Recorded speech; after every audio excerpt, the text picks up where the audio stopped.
Hello, हाय सभी को राम राम, राधे राधे।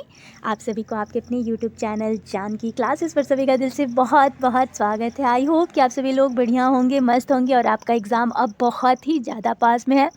तो थोड़ा सा पेशेंस बना के ज़रूर वीडियो में एंड तक बने रहिएगा, क्योंकि आप सबको पता है ये सारे आपके राजन सीरीज हैं और जितने भी आपके एग्ज़ाम के रिलेटेड जितने भी क्वेश्चन और जितने भी पीवाईक्यू होंगे वही आपको प्रोवाइड कराएंगे। कोई फालतू आपका टाइम वेस्ट नहीं करेंगे। तो थोड़ा सा पेशेंस बना के ज़रूर वीडियो में एंड तक बने रहिएगा, क्योंकि आपके एग्ज़ाम के लिए बहुत ही महत्वपूर्ण क्लास होने वाला है। ठीक है, तो फर्स्ट क्वेश्चन आप लोग को स्क्रीन पर क्या दे रहा है, ये आपके 2020 का पीवाईक्यू है। ठीक है, ये 2020 के पीवाईक्यू हैं। तो चलिए यहाँ पे दे रहा है फर्स्ट क्वेश्चन आप लोगों को क्या दे रहा है कि भोजन परीक्षण की विधियाँ कौन कौन सी होनी चाहिए। तो एक होता है जैसे स्वाद परीक्षण, मान लीजिए भोजन के लिए भोजन का स्वाद लिया जाता है, जैसे मीठा हुआ, खट्टा हुआ, तीव्र, जैसा भी हो। गंध परीक्षण, मान लीजिए भोजन की गंध को भी परखा जाता है। रंग परीक्षण, भोजन के रंग को देखा जाता है। वैसे आप लोग को इतना नहीं, एक नंबर में आया था ना आपके वेरी शॉर्ट में आया था, तो बहुत ज़्यादा आप लोग को नहीं करना पड़ेगा। ठीक है, अगर आप लोग को रंग परीक्षण आपसे 2 से 3 भी लिख देंगे आप लोग, तो 1 नंबर आप लोग के पक्के हैं। ठीक है, संरचना परीक्षण, भोजन की बनावट, कोमलता, कराकापन का परीक्षण। और तापमान परीक्षण, भोजन का सही तापमान पर परोसना। और रासायनिक परीक्षण, भोजन में रासायनिक परीक्षण, भोजन में रासायनिक तत्वों की पहचान करना, भोजन में जो पोषक तत्व होता है, विटामिन, खनिज की मात्रा का परीक्षण करना। ये सारे क्या हो जाएंगे, आपके भोजन परीक्षण की विधियाँ हो जाएंगे। क्या हो जाएंगे, भोजन परीक्षण की विधियाँ। अब यहाँ पे नेक्स्ट क्वेश्चन आप लोग को दे रहा है संक्रामक रोग क्या होता है। तो अपनी लैंग्वेज में आप लोग सिर्फ आप लोग लिखिएगा कि बैक्टीरिया से होने वाले ये रोग होते हैं। बैक्टीरिया जो होता है, ठीक है, बैक्टीरिया से ये होते हैं रोग। और इसमें क्या क्या आता है, जैसे हैजा हुआ, टीबी हुआ, ये सारे आपके जितने भी गले में जो आपके इन्फेक्शन हुआ, ये सारे आपके क्या हो जाएंगे, संक्रामक रोग होते हैं, जो संक्रामक के द्वारा फैलता है। ठीक है, यहाँ पे देखिए संक्रामक रोग वे होते हैं जो एक व्यक्ति से दूसरे व्यक्ति में संचारित होते हैं। ये रोग आपके बैक्टीरिया, वायरस, फंगस या परजीवी के कारण होते हैं। मुख्य संक्रामक रोगों में निम्नलिखित क्या क्या होता है। तो यहाँ पे देखिए, गले का इन्फेक्शन जो होता है आपके वायरस द्वारा फैलता है। टीबी क्या होता है, तो बैक्टीरिया द्वारा फैलता है। मलेरिया आपके मलेरिया प्लाज्मोडियम द्वारा फैलता है, जो परजीवी होता है। उसके बाद कोविड-19 आपके वायरस से फैलता है। हैजा क्या होता है, तो बैक्टीरिया के द्वारा फैलता है। ये रोग जो होता है शारीरिक संपर्क, वायु, पानी या संक्रमित वस्तुओं से फैल सकते हैं। तो अगर आप लोगों से पूछे कि संक्रामक रोग क्या होता है, तो आप लोग बता ले जाएंगे। चलिए अब नेक्स्ट देख लेते हैं, यौगिक क्या होता है। नेक्स्ट क्वेश्चन दे रहा है आप लोग के स्क्रीन पर कि यौगिक क्या होता है। तो यौगिक वह रासायनिक पदार्थ होता है जो 2 या 2 से अधिक तत्वों के संयोजन से बनता है। इन तत्वों के बीच जो रासायनिक बंध होता है उसे क्या बोला जाता है, यौगिक। यौगिक जो होता है आपके 2 प्रकार के होते हैं। क्या क्या होता है, एक होता है आयनिक, एक होता है कोवेलेंट। ये आपके आयनिक क्या होता है, तो आयनिक जो होता है ये यौगिक धातु और अधातु तत्वों के बीच आयनिक बंध बनते हैं। जैसे कि आपके सोडियम क्लोराइड जो होता है ये आपके आयनिक यौगिक में आ जाएगा। और आज आपका जो कोवेलेंट है ये क्या हो जाएगा, H2O1 जो होता है आपका कोवेलेंट यौगिक जो होता है, ये यौगिक 2 अधातु तत्वों के बीच जैसे कोवेलेंट बंध से बनते हैं, जैसे कि जल हुआ H2O1 क्या हो जाएगा। अगर आप लोगों से पूछे कि यौगिक क्या होते हैं, यौगिक के कितने प्रकार होते हैं, तो आप लोग बता ले जाएंगे ना। अच्छा, अगर आप लोगों से एक चीज़ पूछे कि मिश्रण क्या होता है, यहाँ देखिएगा 2 या 2 से अधिक आपके 2 या 2 से अधिक पदार्थ जो होता है, पदार्थ जो अनिश्चित अनुपात में, ठीक है, अनिश्चित अनुपात में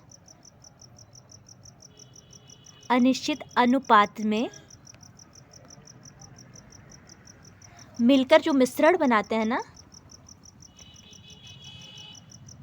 मिलकर यहाँ पे समझ लीजिए मिश्रण जो बनाते हैं, जैसे कि आपका उदाहरण के लिए आप लोग लिख दीजिएगा सिरका और पीतल। ठीक है, सिरका और आपके पीतल। ठीक है, मिश्रण का उदाहरण भी अगर आप लोगों से पूछे तो आप लोग को कंफ्यूज नहीं होना है। ठीक है, यहाँ पे देखिए मेरे हैंड राइटिंग में मत जाइएगा, अगर आप लोग समझने वाले होंगे तो समझ जाएंगे कि क्या लिखा है हमने, और फ़ोन पे आप सबको पता है कि लिखा नहीं जाता है। ठीक है, तो यहाँ अब हटा रहे हैं। ठीक है, यहाँ पे अगर आप लोगों से अब यौगिक और मिश्रण पूछे तो कंफ्यूज नहीं होना है। ठीक है, चलिए नेक्स्ट क्वेश्चन दे रहा है आप लोगों को कि मिट्टी पलट हल क्या होता है। तो मिट्टी पलट जो हल होता है ना आपके, मिट्टी पलट हल जो होता है एक कृषि उपकरण है जिसका उपयोग खेतों की जुताई के लिए किया जाता है। इसे प्लाऊ भी कहा जाता है। यह हल मिट्टी की सतह को पलटने का काम करता है, जिसमें मिट्टी की जड़ें और ऊपर की परतें जो होती हैं चली जाती हैं नई जड़ों को उगने के लिए।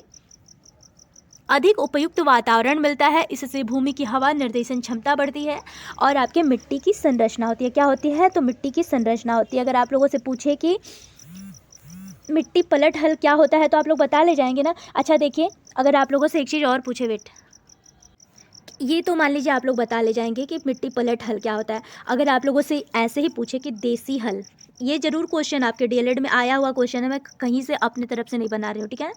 अगर आप लोगों से पूछे कि देसी हल क्या होता है, ठीक है, देसी हल पूछ दे। अगर आपसे डिबलर पूछ दे तो आप क्या बताएंगे? डिबलर पूछ दे। ये ज़रूर आपके डीएलएड में एक क्वेश्चन आपके, या तो आपके मिट्टी पलट हल पे आप पूछे, या तो आपके डिबलर पे पूछे, या तो आपके देसी, ये इस पे ज़रूर, इन जितने भी आपके उपकरण हैं ना, इन पे ज़रूर एक क्वेश्चन बन करके आएगा, ठीक है। तो आपके जो डिबलर होता है ना, वेट, डिबलर जो होता है आपका, डिबलर क्या होता है? तो डिबलर जो होता है आपके, शॉर्ट वे में लिखिएगा आप लोग, डिबलर आपके रबी की खेती के लिए जो होता है ना, रबी की जो फसल होती है, जैसे कि गेहूं हुआ, अभी जो वर्तमान में जो आप लोग का गेहूं जो आदि जो बोया जा रहा है, अभी जो चल रहा है आपका रबी की फसल चल रहा है, ठीक है। रबी की फसल में क्या होता है? तो गेहूं की फसल, ठीक है, गेहूं की फसल याद कर लीजिएगा। गेहूं, जौ, चना, ये जितने भी होते हैं आपके रबी की फसल होते हैं। जो इनके साधारण यंत्र होते हैं, यह आपके डिबलर कार्य करता है, ठीक है। और अगर आप लोगों से पूछे जो होता है ना, देसी हल जो होता है ना, यह एक साधारण किस्म का होता है। यह भूमि को 7 सेमी से 10 सेमी तक ये खोदता है, ठीक है, गहराई तक मिट्टी को खोदता है, ठीक है।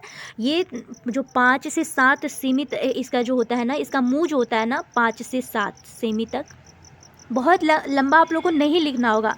इसका जो मुंह होता है ना, चौड़ा होता है, ठीक है, चौड़ा होता है, बस इतना आप लोग लिख सकते हैं।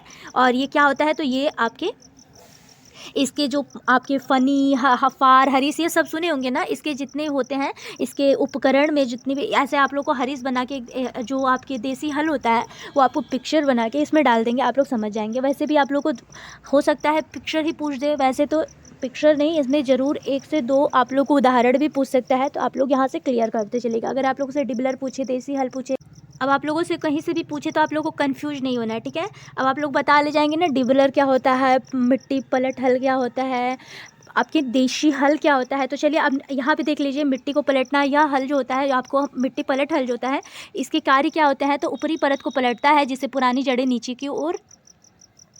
नीचे और नई जड़ें जो होती हैं ऊपर आ जाती हैं। खेत की तैयारी करता है, भूमि की तैयारी के लिए प्रयोग किया जाता है, जिससे कृषि कार्य आसान हो जाता है। मिट्टी पलट हल के विभिन्न प्रकार होते हैं, जैसे हाथ से खींचने वाला हल, ट्रैक्टर हल आदि। यह हल जो होता है आपके मुख्य रूप से खेतों में अच्छी जल निकासी और पोषक तत्वों के समान रूप से आपूर्ति के लिए उपयोगी होता है। तो अगर आप लोगों से अब यहाँ तक कोई भी क्वेश्चन पूछे तो आप लोगों को कंफ्यूज नहीं होना, ठीक है, क्योंकि ये क्वेश्चन आप लोग के डीएलएड के लिए बहुत ही महत्वपूर्ण है, क्योंकि इसमें से ज़रूर ही क्वेश्चन आप लोग के डीएलएड में आएगा, ठीक है। चलिए अब नेक्स्ट क्वेश्चन देख लेते हैं। प्रबल अम्ल और आपके क्षार क्या होता है? ये सार नहीं, आपके क्षार है, ठीक है, क्षार है, आपका वेश है, ठीक है। यहाँ पे देखिए प्रबल अम्ल क्या होता है? तो प्रबल अम्ल वह अम्ल होता है जो पूरी तरह से जल में घुलकर आपके हाइड्रोजन आयन H+ छोड़ते हैं। यह अम्ल उच्च ऑक्सीकरण क्षमता वाले होते हैं और इनका पीएच मान जो होता है 0 से 3 के बीच में होता है। उदाहरण के लिए सल्फ्यूरिक अम्ल जो होता है H2SO4 क्या होता है? आपके हाइड्रोक्लोरिक अम्ल जो होता है HCl1 क्या होता है? HCl1। सल्फ्यूरिक अम्ल H2SO4, हाइड्रोक्लोरिक अम्ल आपके HCl1। चलिए अब क्षार क्या होता है? आपका वेश जो होता है वह पदार्थ होता है जो अम्ल के साथ प्रतिक्रिया करके अम्ल क्षारीय प्रतिक्रिया करता है, प्रतिक्रिया उत्पन्न करता है, या हाइड्रो ऑक्साइड आयन OH छोड़ते हैं और इनका पीएच मान जो होता है 7 से ऊपर होता है। उदाहरण के लिए जैसे sodium hydroxide NaOH, potassium hydroxide KOH1 क्या हो जाएगा? क्षार जो आपका जो प्रबल जो क्षार होता है क्या होता है? प्रबल जो होता है वह अम्ल होते हैं जो पूरी तरह से जल में घुल जाता है, हाइड्रोजन आयन छोड़ते हैं, और यह अम्ल जो होता है आपके उच्च ऑक्सीकरण क्षमता वाले होते हैं और इनका पीएच मान जो होता है 0 से 3 के बीच में होता है। और आपका जो क्षार होता है इसका जो होता है पीएच मान होता है 7 से ऊपर होता है। तो अगर आप लोग को यहाँ से पूछे तो आप कहीं कंफ्यूज नहीं होना है, ठीक है। नेक्स्ट क्वेश्चन है, इलेक्ट्रॉन दाता इलेक्ट्रॉन ग्राही पदार्थ के मध्य सह संयोजक क्या होता है? इलेक्ट्रॉन दाता, देखिए इलेक्ट्रॉन पे भी क्वेश्चन बन करके आया है। तो इलेक्ट्रॉन दाता जो होता है, इलेक्ट्रॉन ग्राही जो होता है के मध्य सह संयोजन एक रासायनिक प्रक्रिया होती है जिसमें इलेक्ट्रॉन दाता और इलेक्ट्रॉनों के इलेक्ट्रॉन ग्राही को प्रदान करता है। क्या होता है? इलेक्ट्रॉन दाता और इलेक्ट्रॉन ग्राही के मध्य सह संयोजन की रासायनिक प्रक्रिया होती है जिसमें इलेक्ट्रॉन दाता और अपने इलेक्ट्रॉनों को इलेक्ट्रॉन ग्राही को प्रदान करता है। यह प्रक्रिया आमतौर पर ऑक्सीकरण की प्रतिक्रिया में देखी जाती है। क्या होता है?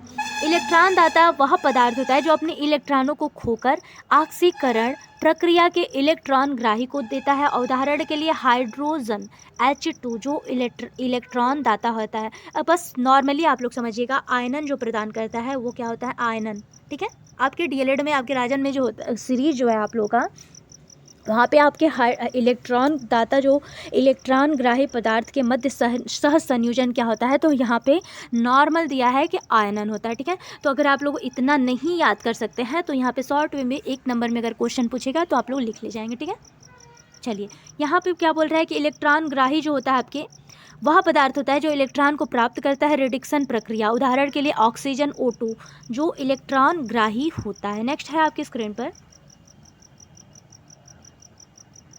उदासीनीकरण क्रिया क्या है? वही है, इस प्रकार इलेक्ट्रॉन दाता और ग्राही के मध्य इलेक्ट्रॉन को आदान प्रदान रासायनिक प्रतिक्रिया का हिस्सा होता है।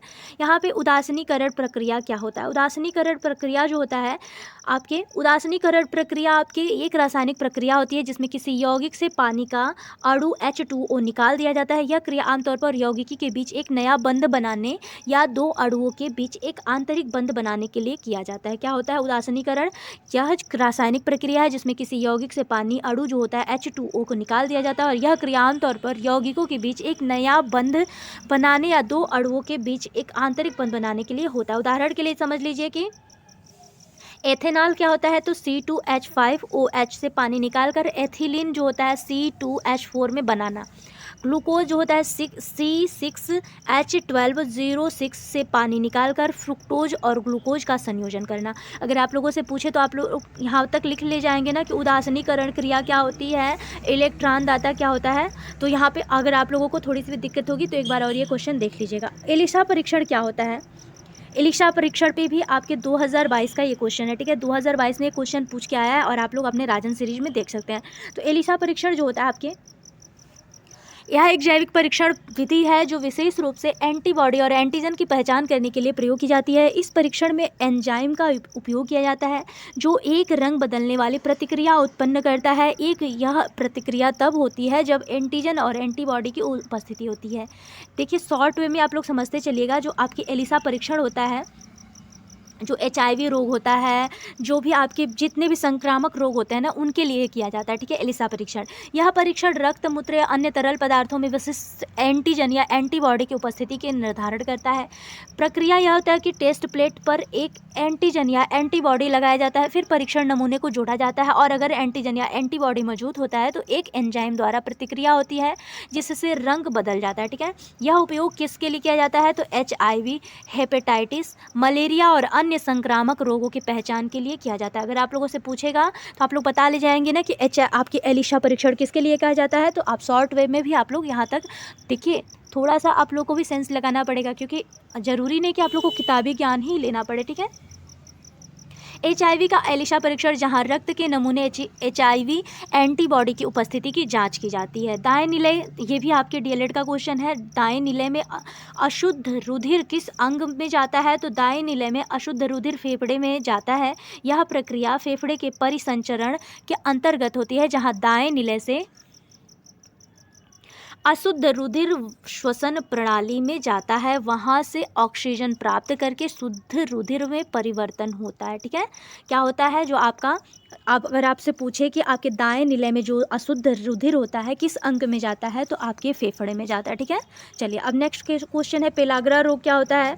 तो पेलाग्रा रोग वह होता है एक पोषण संबंधित रोग है जो मुख्य रूप से नियासिन विटामिन B3 की कमी के कारण होता है। यह रोग जो होता है आमतौर पर तब होता है जब शरीर में नियमित नियासिन की कमी हो जाती है। आमतौर पर आपके तब होता है जब शरीर में नियासिन की कमी हो जाती है, शरीर इसका सही उपयोग नहीं कर पाता है। पेलाग्रा क्या होता है, तो मुख्य रूप से नियासिन विटामिन बी की कमी से के कारण होता है। यह रोग जो होता है तब होता है जब शरीर में जो होता है नियासिन की कमी हो जाती है। ठीक है। त्वचा में समस्याएं जैसे त्वचा पर जलन, दाने और घाव, यह विशेष रूप से सूर्य की रोशनी प्रभावित करता है और आपको विटामिन डी का यहाँ पे आवश्यकता होता है। ठीक है।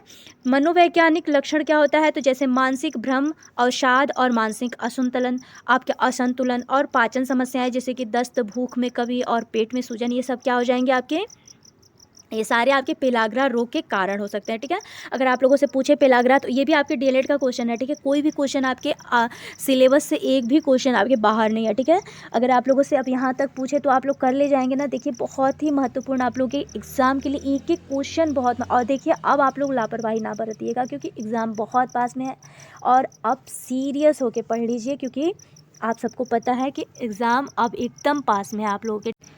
चलिए अब यहाँ तक क्लियर हुआ ना। तो उपचार के लिए क्या होगा, तो पेलाग्रा का उपचार मुख्य रूप से नियासिन, विटामिन बी3 की कमी को पूरा करने से किया जाता है। उचित आहार जिसमें फल, अनाज और मांसाहारी उत्पाद शामिल हो, पेलाग्रा को रोका जा सकता है। नेक्स्ट क्वेश्चन आप लोग को दे रहा है, अब यहाँ कर ले जाएंगे आप लोग ना। डीपीटी का टीका क्या होता है, तो डीपीटी का टीका जो होता है ये भी आपके डीएलएड का क्वेश्चन है। ठीक है। 2020 में ये भी क्वेश्चन, ये सारे क्वेश्चन आपके 2020 और 2022 के क्वेश्चन है। ठीक है। डीपीटी का टीका क्या है, तो डिप्थीरिया, पर्टुसिस, कांख रोग और टिटनेस से बचाव के लिए दिया जाता है। यह एक संयोजित टीका होता है जो 3 प्रमुख बैक्टीरिया संक्रमणों से सुरक्षा प्रदान करता है। डिप्थीरिया क्या होता है, एक घातक गले और श्वसन मार्ग का संक्रमण। पर्टुसिस जो कांख का रोग होता है, यह एक खांसी संबंधी बीमारी है जो बच्चों के लिए विशेष रूप से खतरनाक हो सकता है। और टिटनेस क्या होता है, तो यह एक बैक्टीरिया जो संक्रमण जो शरीर में कठोरता और मांसपेशियों की ऐंठन का कारण बनता है, यह घावों के माध्यम से प्रवेश करता है। ठीक है। जो आपका क्या होता है, डीपीटी का टीका होता है आपके डिप्थीरिया, एक घातक गले और श्वसन मार्ग का संक्रमण। यह एक खांसी जो आपका पर्टुसिस कांख रोग होता है, यह एक खांसी संबंधी बीमारी है जो बच्चों के लिए विशेष रूप से खतरनाक हो सकती है। टिटनेस जो होता है, यह बैक्टीरिया जो होता है संक्रमण से शरीर में कठोरता और मांसपेशियों के ऐंठन का कारण बनता है और यह घावों के माध्यम से शरीर में प्रवेश करता है। यह टीका जो होता है तो बच्चों को आमतौर पर 6 से 10 और 14 सप्ताह की उम्र में दिया जाता है। फिर बूस्टर खुराक दी जाती है जब वे 4 से 6 साल के होते हैं। यह टीका सुरक्षित और इन गंभीर रोगों से बचाव में मदद करता है। तो अगर आप लोगों से पूछे डीपीटी का टीका क्या है, तो आप लोग बता ले जाएंगे ना, वही क्वेश्चन फिर यहाँ पे आ गया है। ठीक है। नेक्स्ट क्वेश्चन आप लोग देख लीजिए। हाँ, एक और क्वेश्चन आप लोगों में आया था कि जीवाणु से होने वाले रोग क्या होते हैं। जीवाणु जो होते हैं, बैक्टीरिया जो होती है, उससे जो रोग होते हैं क्या होता है, तो जीवाणु से होने वाले रोग को बैक्टीरिया कहा जाता है। यह रोग बैक्टीरिया के शरीर में प्रवेश करने और बढ़ने से होता है। कुछ सामान्य बैक्टीरियल रोग जो होते हैं निम्नलिखित हैं, जैसे कि टीबी हुआ। यह बैक्टीरिया जो होता है आपके संक्रमण होता है जो फेफड़ों को प्रभावित करता है, श्वसन समस्या उत्पन्न करता है। आपके पाइलोन फाइट्रिस क्या होता है, तो यह किडनी का संक्रमण है जो बैक्टीरिया के कारण होता है और मूत्र प्रणाली को प्रभावित करता है। हैजा क्या होता है, तो यह एक गंभीर आंत्र रोग है। आंत जो होता है, आंत जो विब्रियो कॉलरी बैक्टीरिया द्वारा होता है। इसमें अत्यधिक दस्त और निर्जलीकरण हो सकता है। ठीक है। अगर आप लोगों से पूछे कि आपके जीवाणु से होने वाले रोग कौन कौन से हैं, तो बता ले जाएंगे ना। टिटनेस एक होता है, यह एक बैक्टीरिया संक्रमण है जो घावों के माध्यम से शरीर में प्रवेश करता है और मांसपेशियों में ऐंठन और कठोरता प्रदान करता है। नेक्स्ट है कि डिप्थीरिया क्या होता है, तो यह एक गले श्वसन मार्ग में संक्रमण उत्पन्न करता है जो बैक्टीरिया द्वारा होता है। अभी आप लोगों ने इसके बारे में पढ़ लिया है। पेट में संक्रमण जो होता है, यह बैक्टीरियन संक्रमण होता है जो आंतों को प्रभावित करता है, जिससे दस्त, उल्टी और पेट में दर्द होता है। और स्ट्रेप थ्रोट क्या होता है, तो यह गले में संक्रमण होता है। यह जो स्ट्रेप्टोकोकस बैक्टीरिया के कारण होता है। जो स्ट्रेप थ्रोट होता है यह गले में संक्रमण होता है और क्या इसका नाम है, स्ट्रेप्टोकोकस बैक्टीरिया के कारण होता है। इन रोगों का इलाज जो है अक्सर एंटीबायोटिक्स के माध्यम से किया जाता है, लेकिन सही समय पर उपचार आवश्यक होता है। तो जीवाणु से होने वाले रोग के बारे में आप लोगों को पता चला। आपके डीएलएड में एक 2020 में ये भी क्वेश्चन आया था कि कंकाल तंत्र का कार्य क्या होता है। तो कंकाल तंत्र का कार्य जो होता है, शरीर का वह संरचनात्मक तंत्र है जो हड्डियों, उपस्थिति और जोड़ से मिलकर बनता है। इसके मुख्य कार्य निम्नलिखित होते हैं। क्या क्या होते हैं? तो शरीर को सहारा देना। कंकाल तंत्र शरीर को एक मजबूत संरचना प्रदान करता है जो शरीर के अंगों को सहारा देता है और शरीर की संरचना बनाए रखता है। संचलन क्या होता है? तो ये जो होता है कंकाल तंत्र मांसपेशियों के साथ मिलकर शरीर के विभिन्न हिस्सों को गति प्रदान करता है। मांसपेशियां जो होती हैं हड्डियों से जुड़ी होती हैं और इनका संकुचन और विश्राम के द्वारा शरीर की को गति मिलती है। सुरक्षा क्या आता है? प्रोटेक्शन के लिए क्या बोल रहा है कि कंकाल तंत्र शरीर के महत्वपूर्ण अंगों जैसे कि मस्तिष्क हुआ, हृदय और फेफड़ों की सुरक्षा करता है। उदाहरण के लिए खोपड़ी मस्तिष्क की सुरक्षा करती है और पसलियाँ हृदय व फेफड़े की सुरक्षा करती हैं। तो आप लोग समझ गए ना। यहाँ पे ज़रूर आप लोग डीएलएड में देखिए, यहाँ से आप लोग 1 से 2 क्वेश्चन यहाँ से भी फंसेंगे। देखिए पीवाईक्यू मैं ये श्योरली तो बोलूँगी नहीं क्योंकि आपके 2016-17 से आपके क्वेश्चन बन रहे हैं, तो श्योरली तो बोलूँगी नहीं कि एक ही पेपर से आ जाएंगे, लेकिन हाँ 1 से 2 क्वेश्चन ज़रूर मैच कर सकते हैं। ठीक है। पोषक तत्व क्या होता है? तो जो होता है पोषक तत्वों का भंडारण कंकाल तंत्र हड्डियों में कैल्शियम और फास्फोरस जैसे खनिजों को जमा करता है और जो शरीर की ऊर्जा और संरचना में महत्वपूर्ण भूमिका निभाता है। रक्त निर्माण क्या करता है? हड्डियों के अंदर स्थित अस्थि मज्जा रक्त कोशिकाओं का निर्माण करती है जो शरीर में ऑक्सीजन परिवहन और रोगों को लड़ने से मदद करती है। तो यहाँ से एक क्वेश्चन में आपके 2 से 3 टॉपिक क्लियर होते हैं। ठीक है। रक्त का निर्माण करता है, हड्डियों के जो अंदर स्थित अस्थि मज्जा होती है कोशिकाओं का निर्माण करता है जो शरीर में ऑक्सीजन और परिवहन और रोगों से लड़ने में मदद करती है।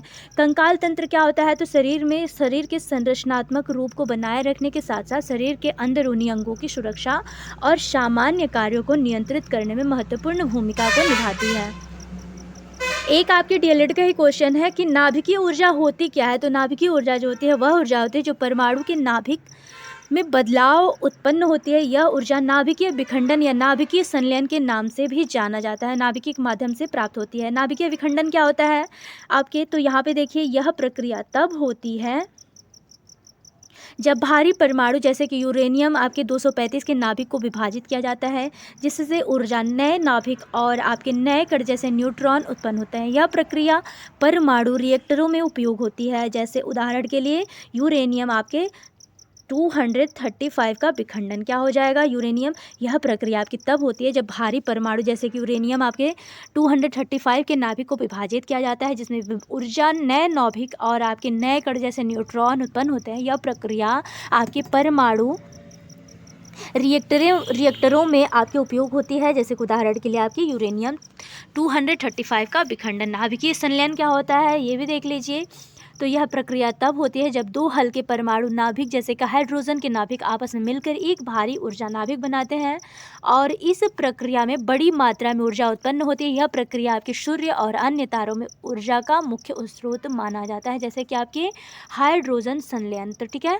अगर आप लोगों को यहाँ तक सेशन पसंद आए तो please like share and subscribe जरूर करिएगा। यहाँ देख लीजिए कि नाभिकीय ऊर्जा का जो उपयोग होता है बिजली उत्पादन, चिकित्सा जैसे कैंसर उपचार में, रेडियोधर्मी उपचार और सैन्य हथियारों में जैसे परमाणु बम के रूप में किया जाता है। यह ऊर्जा जो होता है बड़ी मात्रा में उत्पन्न होती है लेकिन इसके साथ सुरक्षा और पर्यावरण समस्याएं भी जुड़ी होती हैं। तो आई होप कि आप सबको क्लास बढ़िया लगा होगा। अगर सच में बढ़िया लगे ना तो प्लीज़ एक प्यारा सा comment, like, share and subscribe आप लोग मोटिवेशन के लिए ज़रूर करिएगा। अगर आप लोगों से देखिए एक क्वेश्चन मैं आप लोगों को अभी एक लास्ट में भी बता देती हूँ क्योंकि आपके डीएलएड का क्वेश्चन है कि आपके जो चेचक रोग होता है ना, चेचक रोग ज़रूर देखिए। इस रोगों पे भी क्वेश्चन, पिलागरा हुआ, एलिशा हुआ, चेचक हुआ, इन सब पे क्वेश्चन ज़रूर बनेगा। ठीक है। तो चेचक जो होता है ना, चेचक रोग होता है, इसके ये जो जीवाणु होता है किसकी वजह से होता है? तो उसका नाम है आपके वेरियोला। ठीक है। ये ध्यान देते चलिएगा। लास्ट में आप लोग को इसलिए 1-2 क्वेश्चन भूल जाता है तो इसलिए बता दे रहे हैं। वेरियोला जो वायरस होता है ना उसके कारण होता है। ठीक है। तो यहाँ ये इसके जो अगर आप लोगों से पूछे कि चेचक रोग के उद्भवन काल कितने होते हैं तो 7 से 17। देखिए यहाँ तक ज़रूर क्लियर करते चलिएगा क्योंकि आप लोग को सबको पता है कि ज़रूर यहाँ से कोई ये 7 नहीं है। यहाँ देखिए 7 से आपके 17 तक। ठीक है। जो होता है इसका उद्भवन काल होता है और औसत कितने दिन तक रहता है तो आप लोग समझ लीजिए कि 12 दिन तक रहता है। देखिए ये सारे टॉपिक आपके डीएलएड में बहुत ही महत्वपूर्ण है क्योंकि आपको सबको पता है कि पीवाईक्यू जितने होते हैं वो ज़रूर मैच करते हैं। ठीक है। तो चलिए आई होप कि आप सबको क्लास सच में बढ़िया लगा और तो सच में बढ़िया लगे ना तो प्लीज़ एक प्यारा सा comment, like, share and subscribe motivation के लिए ज़रूर करिएगा। मिलती हूँ सभी को नेक्स्ट वीडियो में। तब तक के लिए सभी को राम राम, राधे राधे।